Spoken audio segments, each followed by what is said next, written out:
है रमिका सेन के PM office से। रमिका सेन को एक ऑफिसर बता रहा होता है कि पिछले 3 सालों से रॉकी ने विदेशों तक अपना बिजनेस फैला दिया था और इंडोनेशिया और अमेरिका में भी उसने कई इलीगल काम किए थे। इसीलिए इंडोनेशिया और अमेरिका की सिक्योरिटी फोर्स भी रॉकी को पकड़ना चाहती थी, पर अब रॉकी मर चुका है। पर इंडोनेशिया और अमेरिका में रॉकी के इलीगल काम अभी भी चल रहे हैं। रमिका सेन कहती है तो इंडोनेशिया और अमेरिका की गवर्नमेंट को उसके खिलाफ एक्शन लेना चाहिए। तभी वो ऑफिसर बताता है कि गवर्नमेंट ऐसा नहीं कर सकती, क्योंकि रॉकी ने 1979 से 1981 तक इन 3 सालों के अंदर ही अपने सोने के बिजनेस को काफी बड़ा कर लिया था। विदेशों में भी हजारों लाखों लोग उसके लिए काम करते हैं और खुद गवर्नमेंट के लोग भी उसके साथ मिले हुए हैं। इसीलिए गवर्नमेंट चाहकर भी उसके खिलाफ एक्शन नहीं ले सकती। फिल्म की कहानी अब फ्लैशबैक में जाती है और हमें रॉकी के जीवन के उन्हीं 3 सालों के बारे में पता चलता है, जिसमें उसने अपने साम्राज्य को विदेशों तक फैला दिया था। सभी माइनों पर कब्जा होने के बाद रॉकी ने और कई माइनों की खोज कर ली थी और सभी लोगों को उनकी खुदाई में लगा दिया था। रॉकी ने उन सभी माइनों से तेजी से सोना निकाला और इकट्ठा करता गया और बाहर के बड़े बड़े देशों में एक्सपोर्ट करने लगा। रॉकी को विदेशों से काफी बड़े बड़े ऑर्डर आने लगे, जिनको पूरा करने के लिए उसने खुदाई को और तेज करवा दिया था। दूसरी तरफ से उसने माइन की खुदाई के लिए और सोने की खोज के लिए अमेरिका से कई टेक्नोलॉजी मशीन भी मंगाई थी, जिससे वो जल्द से जल्द इन सभी माइनों का सोना निकालकर इकट्ठा कर सके। रॉकी ने अगले 1 साल के अंदर इन माइनों से इतना सोना निकाला था जितना कि पिछले 20 सालों में भी नहीं निकाला था। दूसरी तरफ रॉकी ने अपने इलाके को एक इंडस्ट्रियल एरिया बना लिया था और माइन में काम करने वाले लोगों के लिए उसने अच्छे घर, स्कूल, कॉलेज, अस्पताल सब कुछ बना दिए थे। इसीलिए खुदाई करने वाले लोग उसे काफी पसंद करते थे और उसके लिए अपनी जान देने के लिए भी तैयार थे। धीरे धीरे करके रॉकी का साम्राज्य बड़ा ही होता जा रहा था। विदेशों में सोने का एक्सपोर्ट करते करते रॉकी की जान पहचान भी विदेशों की सरकार से भी हो गई और सरकारों के कई लोग रॉकी के साथ मिल गए। रॉकी कई बार इंडोनेशिया और अमेरिका में भी गया था। वहां पर भी उसने अपने सोने के साम्राज्य को काफी बड़ा कर लिया था। इस साम्राज्य को फैलाने में सरकार के कई लोगों ने उसकी मदद की थी और रॉकी ने एक गैंग अपनी इंडोनेशिया में और एक अमेरिका में भी खड़ी कर ली थी और रॉकी ने इन गैंग के लिए अपना एक एक लीडर भी बना लिया था और रॉकी उन सभी का राजा बन गया था। इस तरह से रॉकी ने अपने साम्राज्य को विदेशों तक फैला दिया था। अब कहानी फ्लैशबैक से बाहर आती है और हमें दिखाया जाता है कि जब रमिका सेन ने भारत में रॉकी के साम्राज्य को खत्म कर दिया था और रॉकी अपना सारा सोना लेकर समुद्र के बीच में चला गया था, वहां पर रॉकी ने इंडियन नेवी को खुद मैसेज करके उसे मारने के लिए कहा था। तब इंडियन नेवी ने रॉकी के शिप पर मिसाइल छोड़कर रॉकी को मार दिया था, पर रॉकी वहां पर मरा नहीं था। रॉकी का सारा सोना उसी समुद्र की गहराइयों में उसी जहाज में दफन है और रॉकी को अमेरिका के सबमरीन ने बचा लिया था। ये सबमरीन अमेरिका के एक बिजनेसमैन की थी, जिसे रॉकी ने उन 3 सालों के बीच में अपना पार्टनर बना लिया था। रॉकी अब अमेरिका में सबसे छुपकर रह रहा था और वो महीने में कभी कभी इंडिया भी किसी को फोन करता था कि केजीएफ का क्या हुआ, केजीएफ को ठीक होने में कितना समय लगेगा। अब कहानी इंडिया में शिफ्ट होती है और हमें दिखाया जाता है कि सलार केजीएफ के तबाह होने के बाद केजीएफ को दोबारा से खड़ा कर रहा है और जो लोग बच गए थे उन सभी लोगों के साथ मिलकर रॉकी के साम्राज्य को दोबारा से खड़े करने में लगा हुआ है।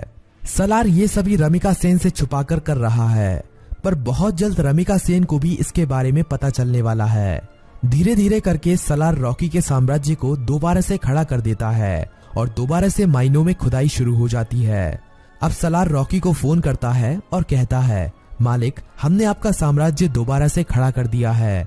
जिस तरह आपने कहा था, अब आपके लौटने का समय आ चुका है। रॉकी कहता है, सलार, तुम्हारे लिए मेरे पास एक काम और है। तुम्हें उस सोने को समुद्र से निकालना है जो हमने इतने सालों से वहां पर छुपा के रखा है। वो हमारी माइनों से ही निकला हुआ सोना है। इसे हमें किसी भी कीमत पर समुद्र से निकालना है। इस सोने की मदद से ही मैं दोबारा से भारत में अपने साम्राज्य को खड़ा करूंगा। सलार सोने को समुद्र से निकालने के काम में लग जाता है और इंडिया में अब एंट्री होती है रॉकी की। सलार अपने लोगों को कहता है कि मालिक कई सालों के बाद यहाँ पर पधार रहे हैं, उनके स्वागत में कोई भी कमी नहीं रहनी चाहिए। किसी को नहीं पता था कि ये मालिक कौन है। रॉकी अकेला ही अमेरिका से आ रहा होता है। केजीएफ में रॉकी का स्वागत धूमधाम से किया जाता है। सभी लोग रॉकी को देखकर हैरान थे क्योंकि उन्हें लग रहा था कि रॉकी मर चुका है, लेकिन रॉकी तो अभी जिंदा है। रॉकी अपनी माइनों का काम देखने के बाद सीधा मिलना चाहता था रामिका सेन से। सलार कहता है कि हम भी उसके साथ चलेंगे, पर रॉकी कहता है कि नहीं, मैं अकेला ही मिलने जाऊंगा। रॉकी अकेला ही अपनी रोल्स रॉयल कार में जा रहा होता है। तभी नाके पर पुलिस उसे पकड़ लेती है।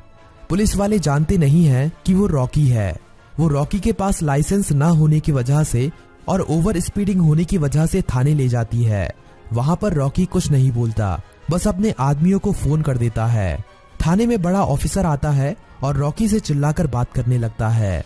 तभी पूरा पुलिस स्टेशन हिलने लगता है और कई हेलीकॉप्टर और बंदूक लेकर रॉकी के आदमी यहाँ पहुंच जाते हैं।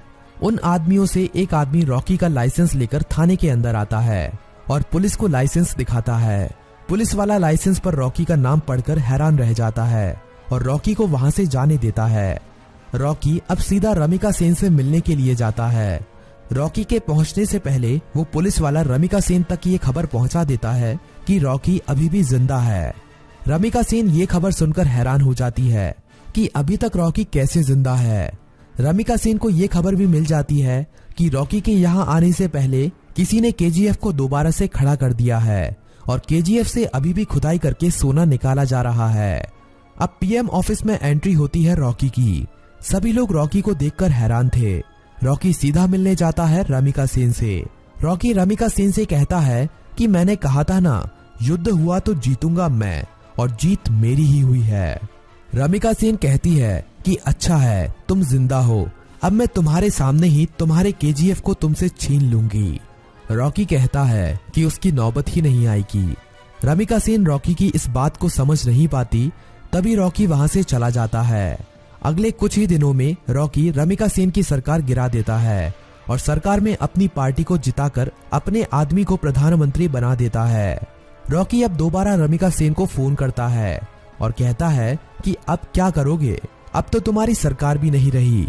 रमिका सेन कहती है कि अब मेरी जिंदगी का एक ही मकसद है, तुम्हारी मौत।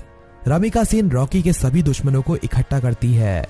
रमिका सेन इनायत खली से भी हाथ मिला लेती है और जितने भी रॉकी के देश विदेश में दुश्मन थे सभी को इकट्ठा करके रॉकी को मारने का प्लान बनाती है। रॉकी को मार पाना आसान नहीं था। रॉकी जितना अकेला खतरनाक था उससे ज्यादा खतरनाक उसके गैंग के लोग थे। रमिका सेन को इंडोनेशिया और अमेरिका की गवर्नमेंट से भी सपोर्ट मिलता है, लेकिन रॉकी जानता था कि रमिका सेन उसके केजीएफ को तबाह करने में अपना पूरा जी जान लगा देगी। रमिका सेन जानती थी कि रॉकी को उसके केजीएफ में घुसकर मार पाना अब काफी ज्यादा मुश्किल हो गया है, क्योंकि अब रॉकी ने अपने केजीएफ में मिसाइलों को रोकने के लिए अपने केजीएफ के चारों तरफ रडार सिस्टम और काउंटर मिसाइल रख दी हैं। अब अगर कोई भी उसके केजीएफ के अंदर घुसने की कोशिश करेगा तो वो मारा जाएगा।